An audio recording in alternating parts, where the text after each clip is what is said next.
Welcome back, all you handsome Island Devils. It's been a little while, we know, but we're back, and we're here to feed you, baby birds. Right off the bat, big transfer news going on.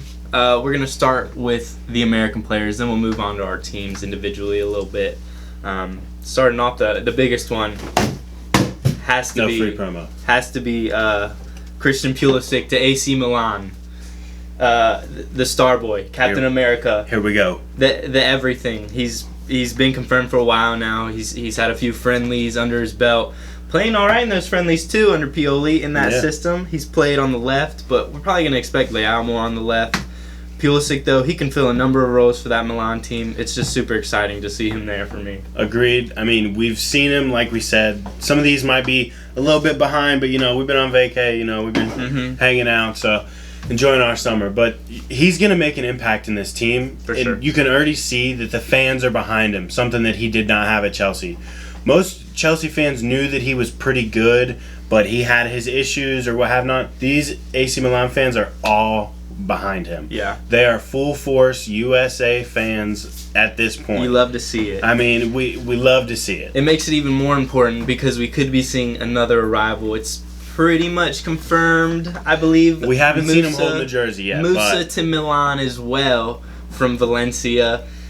A player who very versatile at Valencia. He's played attacking midfielder, central midfielder role, right midfielder. Mid. He's even done a holding midfielder role, I believe, a few times. For the US as well. Very versatile player. He's 19 right now, I believe. 20. He just turned 20. Just turned 20.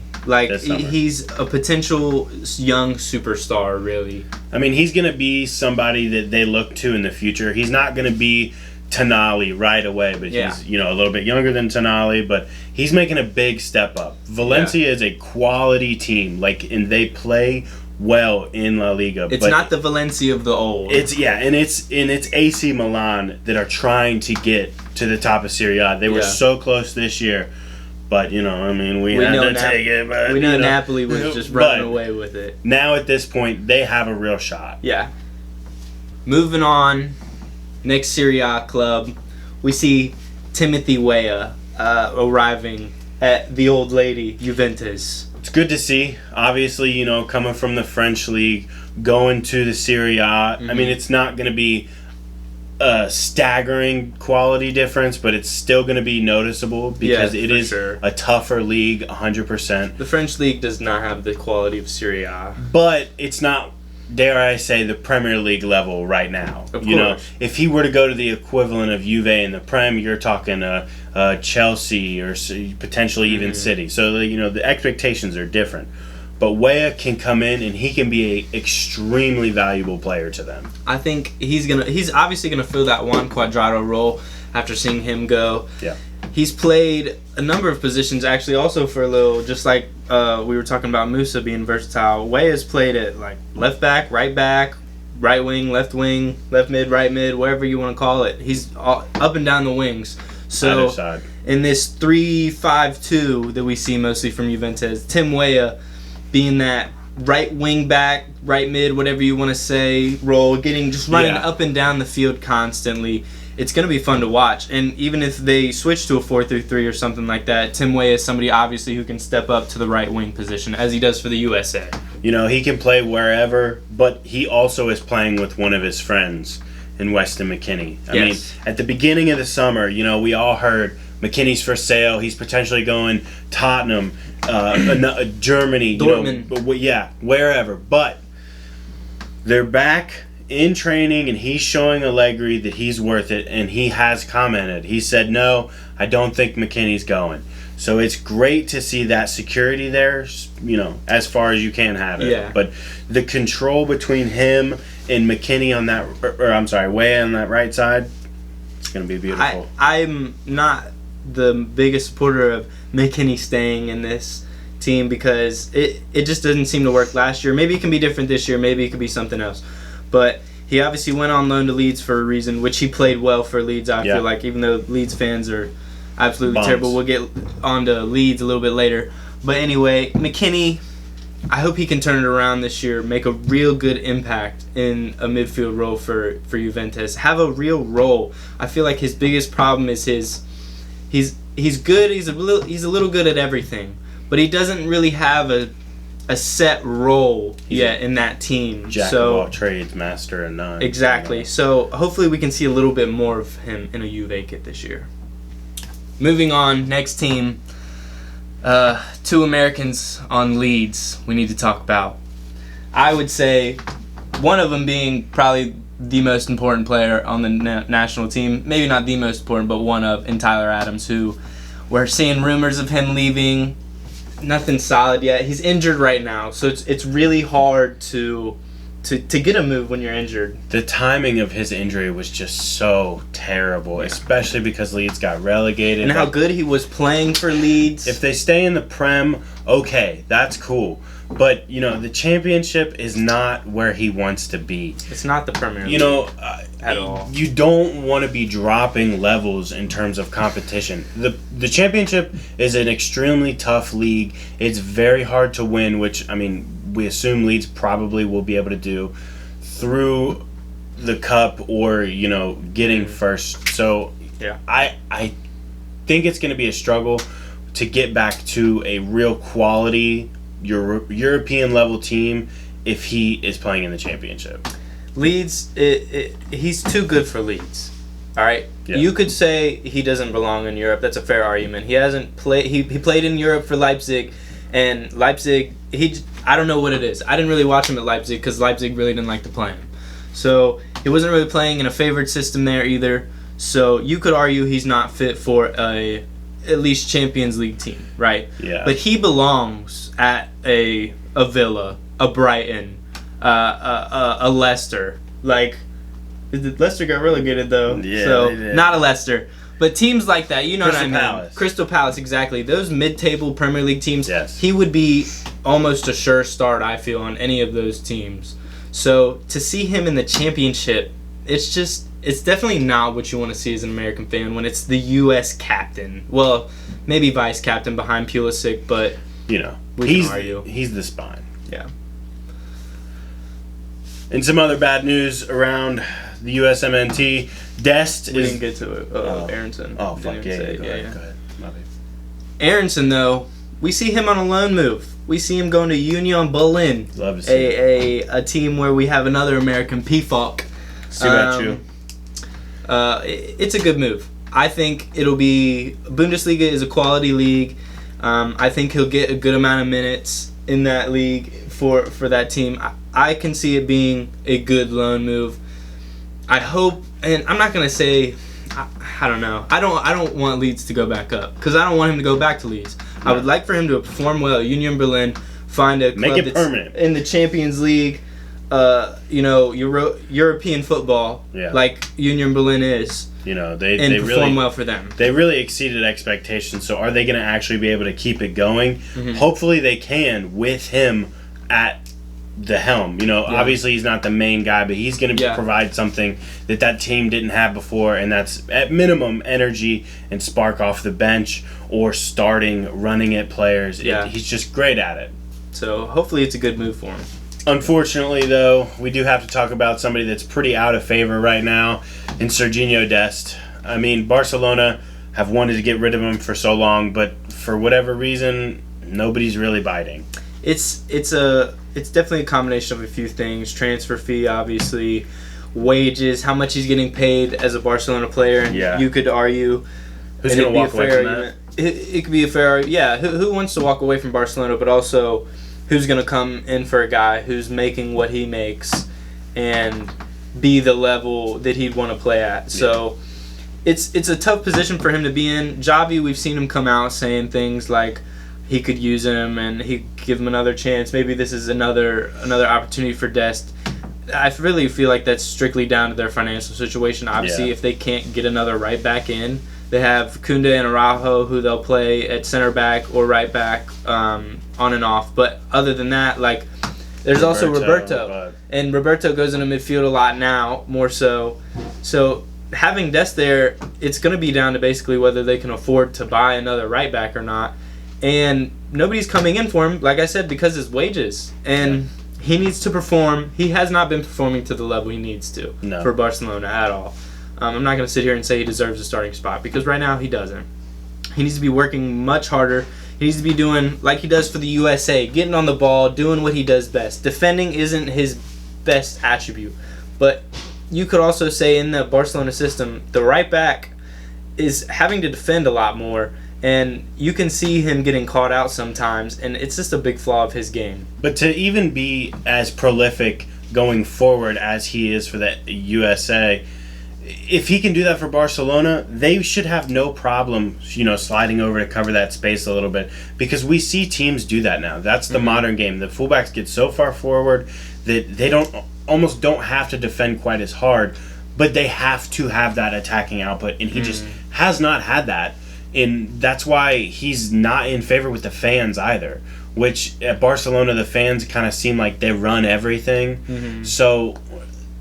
Probably why they don't have any money. Yeah, literally. If they don't like you, then they're going to trash you with every performance. They're going to post every video of Vinicius getting by you, even though you had a pretty good position and were just, bested by the literal best winger in the world right now. Yeah. So, it is what it is, but hopefully he can figure something out. Last one we're really going to discuss in depth here, Matt Turner.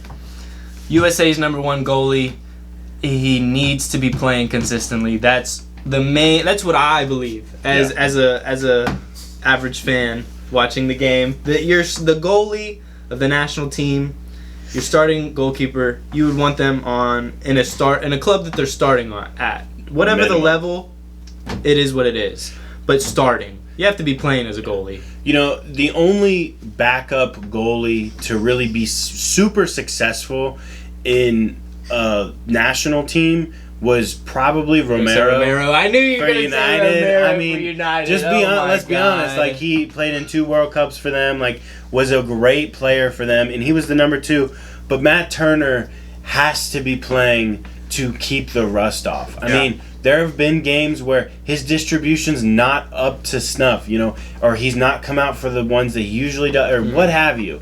He needs to have that consistency. Goalies don't get a lot of involvement anyways, so to cut your game time, it's just, you have to play in live games to get that timing down, to get that, trust in your defenders and your midfielders to be in the positions. So he's got to be playing. Yeah, hopefully Nottingham Forest come in, put in a solid bid. That's who he's been rumored to. Hopefully they put in a solid bid for him.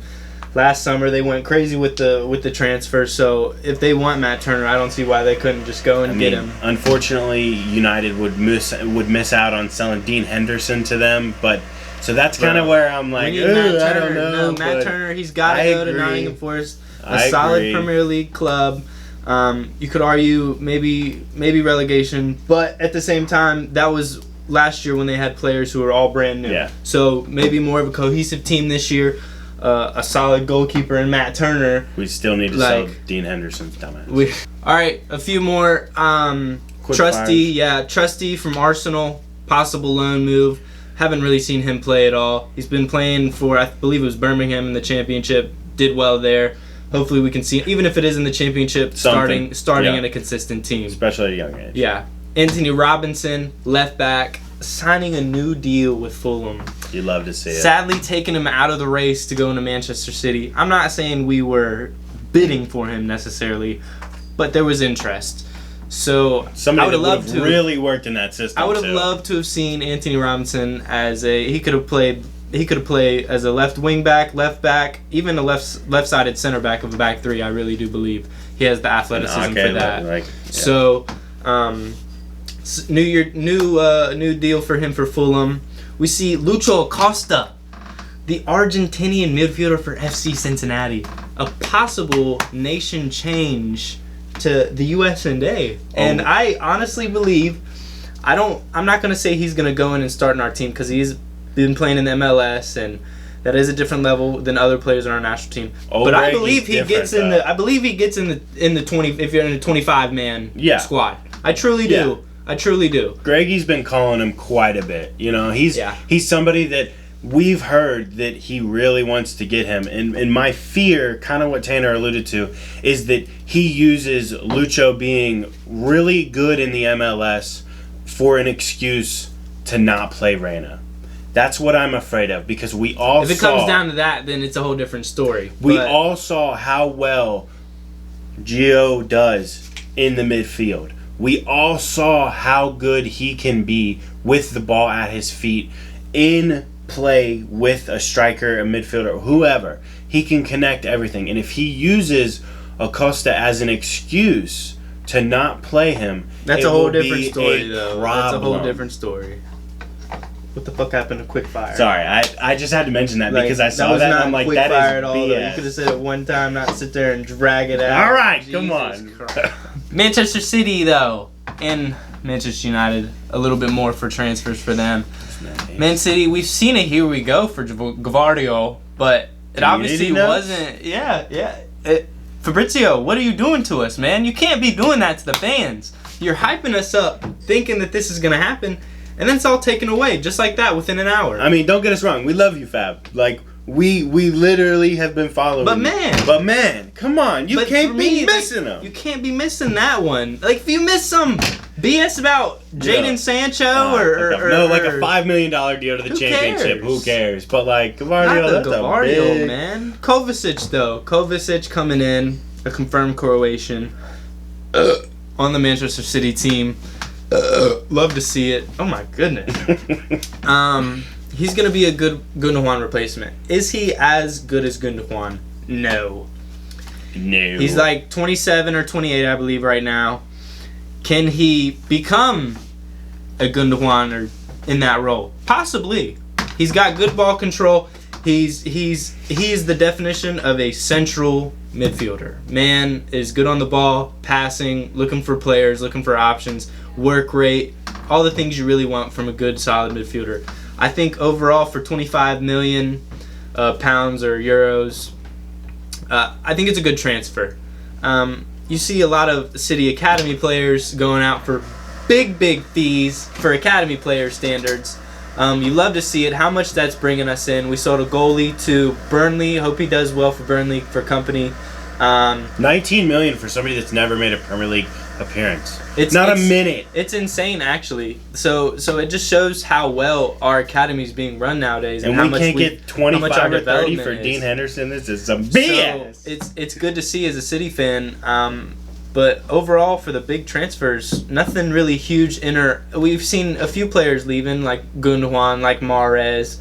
It's a lot more transfer rumors though with City than it is confirms. So we have one or two going out, one or two coming in terms of first team, not academy. We've seen a lot of academy go, but I really want this Gvardiol deal done, and then I would say it'd be a solid transfer window, but. Right now, I'm leaning toward for City I'm gonna give him a 6 out of 10. I was gonna say 5, but I'm gonna give him a 6 because of how good we've been doing with the academy players. I think that's been our strong point in this transfer window. United, on the other hand, have been big spenders so far. I mean, not crazy amounts, like Arsenal, but we've spent a decent amount so far. We've gotten Mason Mount, first signing of the summer. Had to have a midfielder. Yep. We know that Christian Eriksen is an animal. We know he will put a ball in the exact spot that he wants it, 35 yards away, not a problem. But he just doesn't have the legs anymore. Mason Mount swaps in, absolutely does. Has more than enough energy and pace and, technical creativity. Sure. And he's technical. The creativity there in the midfield is not as good as Eriksen, but it's still something that is there. We see it. And I think our most glaring weakness from last year was our striker. I mean, we had... Still yet to sign one. Wout Weghorst, but we have gotten to Here We Go on Højlund. We haven't seen him holding the jersey up. No jersey yet, so we can't completely confirm it. Because we've seen some Here We Goes. But... Fab, I trust you, and I think, because also David Ornstein said it as well, we got him, So that was the main spot, but also he's 19. He's not going to come in and do what Haaland did. We know that. Not only because Haaland is a couple years older, but because Haaland had multiple seasons in an established team and in an established competition. And because Haaland is a better player. Yeah. Like, okay, and Pele's better than me. Like, what do you... Obviously. But we can't be making the comparisons to Haaland. You just can't. He's a kid that's 19. You know, Haaland is 21 now. That's not a huge difference, but it is in terms of minutes played. So we had to get somebody in, and we did. Same with goalie. De Gea, I don't like the way it was handled when he leaves. I feel he deserved more respect. Club legend disrespect. I have to agree. But if we're going to bring somebody in, why not bring in the goalie that Ten Hag had when he was at Ajax for all the Champions League success? A Champions League they final didn't goalie. win, but, you know, Champions League success for them. Champions League final last year. They do so well. Yeah, he's another Champions League finalist. So he is exactly what we needed in terms of his distribution. His shot stopping is not as good as De Gea's, but also De Gea had those weird mistakes where there's a roller and it goes through his legs, or there's a goal that just kind of dribbles in that you're like, man, you really got to get to that. But Onana's not going to come with the spectacular double saves like De Gea was. And we love seeing him already yelling at... I didn't watch the game. I don't watch the fucking games. I don't care. But I seen a clip of him yelling at Maguire. Thought that was pretty cool. I think it showed... He's already fucking tired of him. I think it showed that he cares. And he said after the game, you know, I hold everyone to a high standard because I know they're good players. And Maguire is a good player. He's had some bad luck. He has had some unfortunate team selections and a team that doesn't suit him. So he's still a good player, and Onana knows that he has to hold him to that standard because Harry Maguire tried to hold everyone else to that standard and failed. But Onana has to be a voice back there because De Gea wasn't. All right. That's all we have. That's transfer news. Big transfers for the USMNT. I cannot wait to hear what happens with Flo Balogun, who we didn't address at all throughout the video, but we'll address it right now. We're seeing transfers, but nothing solid. So hopefully he gets a move, if it's not Inter, to somewhere. And if he's staying at Arsenal, we need to see some serious playing time. Nketiah out. He's better than Nketiah. You could say Jesus is better right now. Fair argument. Not Nketiah. But we want Balogun starting every game, and we'll let you know if he gets that. Yeah.